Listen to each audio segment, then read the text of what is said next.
সুজির মাঞ্চুরিয়ান দেখুন বন্ধুরা, দেখতে কতটা সুন্দর হয়েছে। আপনারা তো নানা ধরনের মাঞ্চুরিয়ান তৈরি করে খেয়েছেন, একবার এইভাবে সুজির মাঞ্চুরিয়ান তৈরি করে খেয়ে দেখবেন, দুর্দান্ত টেস্ট হয় কিন্তু। নমস্কার বন্ধুরা, সুমিত্রা কিচেন অ্যান্ড ব্লগে সবাইকে স্বাগত জানিয়ে আজ আমি আপনাদের সঙ্গে শেয়ার করব সুজির মাঞ্চুরিয়ান। এই রেসিপিটা খেতে কিন্তু দুর্দান্ত হয়। আপনারা নানা ধরনের মাঞ্চুরিয়ান তৈরি করে খেয়েছেন, একবার আমার রেসিপিটা দেখে সুজির মাঞ্চুরিয়ান তৈরি করে খাবেন, অসাধারণ টেস্ট হয়। তো চলুন এবার রেসিপিটা শুরু করি। সুজির মাঞ্চুরিয়ান তৈরি করার জন্য এখানে আমি বাটি মেপে 1 বাটি নিয়েছি সুজি। এই সুজিটা এখন পাত্রের মধ্যে ঢেলে নেব। একটা মিডিয়াম সাইজের কাঁচা আলু আমি গ্রেট করে নিয়েছি, ওইটা দিয়ে দিচ্ছি। হাফ চামচ মতো আদা রসুন বাটা, আর দিচ্ছি ধনেপাতা কুচি, দিয়ে দিচ্ছি 4 থেকে 5 চামচ মতো টক দই, দিচ্ছি পরিমাণ মতো লবণ, দিচ্ছি হাফ চামচের থেকেও কম বেকিং সোডা। হাত দিয়ে এখন ভালো করে মেখে নেব।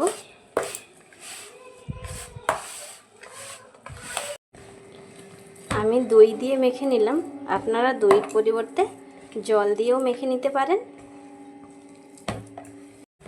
সুন্দরভাবে আমার মাখা হয়ে গিয়েছে।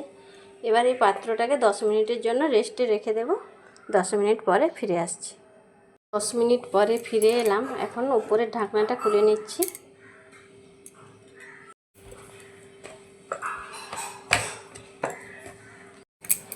এখন এই ডোটা থেকে ছোট ছোট বল তৈরি করে নেব।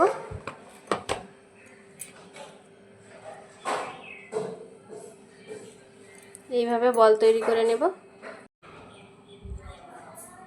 এইভাবে আমি সবগুলো বল তৈরি করে নেব। দেখুন সবগুলো বল আমি তৈরি করে নিয়েছি। একটা ফুটো থালা নিয়েছি, এই থালার উপরে একটা একটা বলকে আমি সাজিয়ে দেব।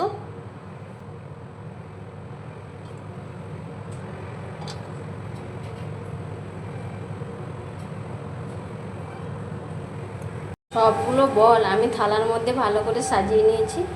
আগে থেকে একটা কড়াইতে জল দিয়ে বসিয়ে দিয়েছিলাম, একটা স্ট্যান্ড দিয়ে দিয়েছি।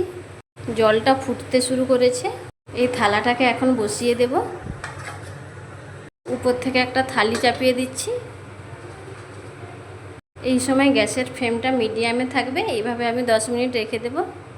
সুজির মাঞ্চুরিয়ান তৈরি করার জন্য আমি এখানে বাটির মধ্যে নিয়েছি আদা রসুন বাটা, এখানে নিয়েছি লম্বা লম্বা করে কেটে রেখেছি গাজর, আদা কুচি, রসুন কুচি, ক্যাপসিকাম কুচি, স্লাইস করে কেটে রেখেছি পেঁয়াজ, আর এখানে টমেটো নিয়েছি। টমেটোগুলো থেকে বীজটা কিন্তু বের করে ফেলে দিয়েছি, শুধু উপরের খোলটুকু নিয়েছি। আরও কিছু উপকরণ নিয়েছি, সেগুলো আমি রান্না করতে করতে আপনাদের দেখিয়ে দেব। এদিকে 10 মিনিট ভাপানো হতে হতে এদিকে আমি একটা কড়াই বসিয়ে দিয়েছি। কড়াইয়ের মধ্যে দিয়ে দিয়েছি সাদা তেল, গরম হয়ে গিয়েছে। এখন তেলের মধ্যে দিয়ে দেব 1 চামচ সাদা তিল, একটু নাড়াচাড়া করে নিচ্ছি। দিয়ে দেব রসুন কুচি, রসুন কুচি দিয়ে দিয়েছি। এবার দেব আদা কুচি। রসুন কুচি আর আদা কুচি একটু হালকা নাড়াচাড়া করে নেব। কুচি আর আদা কুচি একটু নাড়াচাড়া করে নিয়ে দিয়ে দেব চেরা কাঁচা লঙ্কা,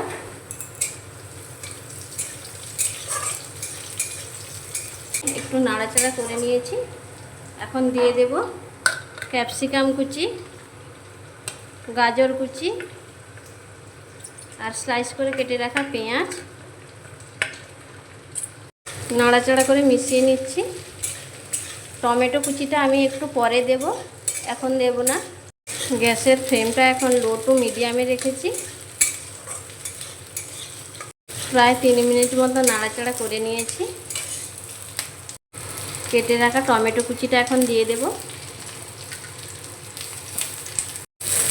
ভালো করে মিশিয়ে নেব। টমেটো কুচি দিয়ে আরও 2 মিনিট মতো নাড়াচাড়া করে নিয়েছি। গ্যাসের ফ্লেমটা লোতে রেখে একটা থালি ঢাকিয়ে দিচ্ছি। আমি 5 মিনিট রেখে দেব। 5 মিনিট পরে আমি উপরের থালিটা খুলে নিচ্ছি, নাড়াচাড়া করে নিচ্ছি। এখন আমি এর মধ্যে দিয়ে দেব 2 চামচ মতো টমেটো সস দেব,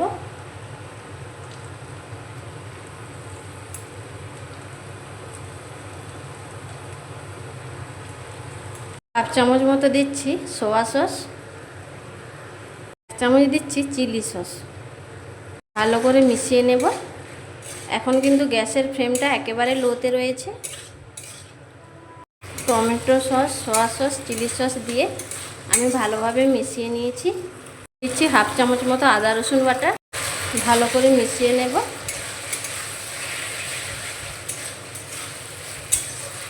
আদা রসুন বাটা দিয়ে ভালো করে মিশিয়ে নিয়ে দিয়ে দেব এখন পরিমাণ মতো লবণ।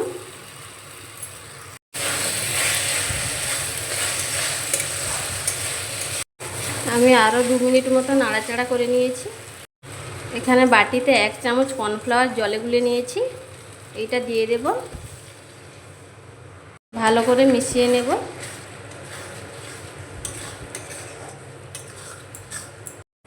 আরও অল্প একটু জল দিয়ে দিচ্ছি। গ্যাসের ফ্লেমটা এখন মিডিয়াম করে দিয়েছি। গ্যাসের ফ্লেমটা লোতে রেখে এইভাবে আমি রেখে দেব আরও 5 মিনিটের জন্য। এদিকে 10 মিনিট হয়ে গেছে। 10 মিনিট পর আমি ঢাকাটা খুলে নিয়েছি। এই বলগুলো পুরোপুরি কিন্তু রেডি হয়ে গিয়েছে। এখন থালিটা নামিয়ে হালকা ঠান্ডা করে নেব। 5 মিনিট পরে ফিরে এলাম, একটু নাড়াচাড়া করে নিচ্ছি। সুজির বলগুলো কড়াইতে দেওয়ার সময় ক্যামেরাটা কিন্তু অন করতে ভুলে গেছিলাম আমি। ভালো করে নাড়াচাড়া করে মিশিয়ে নেব। নাড়াচাড়া করে ভালো করে মিশিয়ে নিয়েছি। এর ব্যালেন্সটা ঠিক রাখার জন্য দিয়ে দিচ্ছি অল্প চিনি। আবারও আমি নাড়াচাড়া করে মিশিয়ে নেব। আপনারা তো নানা ধরনের মাঞ্চুরিয়ান তৈরি করে খেয়েছেন, একবার এইভাবে সুজির মাঞ্চুরিয়ান তৈরি করে খাবেন, দুর্দান্ত টেস্ট হয়। আজকের রেসিপি যদি ভালো লাগে লাইক, কমেন্ট, শেয়ার, সাবস্ক্রাইব করে পাশে থাকবেন। রেসিপিগুলো বন্ধুদের মধ্যে বেশি বেশি করে শেয়ার করবেন। নিত্য নতুন রেসিপি পেতে অবশ্যই চ্যানেলটিকে সাবস্ক্রাইব করে পাশে থাকবেন। সুজির মাঞ্চুরিয়ান একেবারে রেডি। আমি পাত্রে সার্ভ করে নিয়ে ফিরে আসছি। সুজির মাঞ্চুরিয়ান আমি একটা প্লেটের মধ্যে সার্ভ করে নিয়েছি। এখন উপর থেকে সাদা তিল একটু ছড়িয়ে দিচ্ছি, দেখতে ভালো লাগবে। অল্প ধনেপাতা কুচি ছড়িয়ে দিচ্ছি। সুজির মাঞ্চুরিয়ান প্লেটের মধ্যে আমি খুব সুন্দর করে সাজিয়ে নিয়েছি। আজকের রেসিপিটা আপনাদের কেমন লাগলো কমেন্ট বক্সে কমেন্ট করে জানাতে ভুলবেন না। অবশ্যই রেসিপিটা একবার বাড়িতে ট্রাই করবেন। অন্য দিন অন্য কোনো রেসিপি নিয়ে আবারও হাজির হব। সবাই সুস্থ থাকুন, ভালো থাকুন।